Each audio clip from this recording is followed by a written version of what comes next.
Another question for Product Sam at productpartnership.com, living and working abroad for family and business, on international travel. Now, the UK don't have an ID system and they don't plan to introduce one for EU citizens. Indeed, they've gone as far as to say if there is no deal, then they will still allow EU citizens living and working in the UK before Brexit Day to remain there without any additional ID or verification. This is quite unusual for those that are used to an ID-based system in the EU. However, the UK does have a version of the international travel warrants.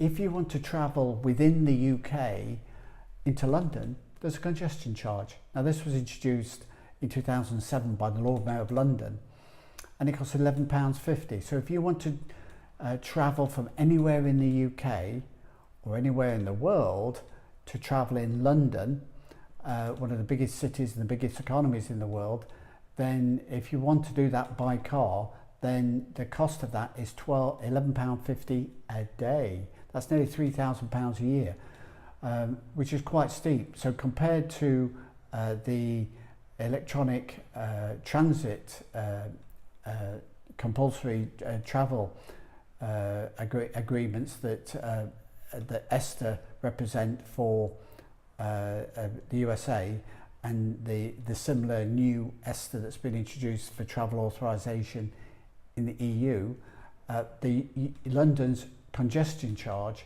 is quite a bit more expensive. Although at this point there's no indication that the UK government are going to expand the congestion charge to cover the whole of the EU, and therefore anybody entering into the UK would have to pay a congestion charge on the congested motorways or cities of the UK, and because they're not doing that at the border, then obviously it's not going to congest the borders up any more than they are at the moment. So good news, congestion charge, most expensive travel expense that any British person is going to have, and rather than going to Europe and paying €7 for 3 years, then go to London and travel for a car in a day for £11.50. Look out for more expat news and views at Living and Working Abroad page on Facebook or productpartnership.com, where you can download our guide to how EU Brexit for expats will affect overseas property, business and pensions. See you there. Like, copy, share, and we'll see you next time. Thank you.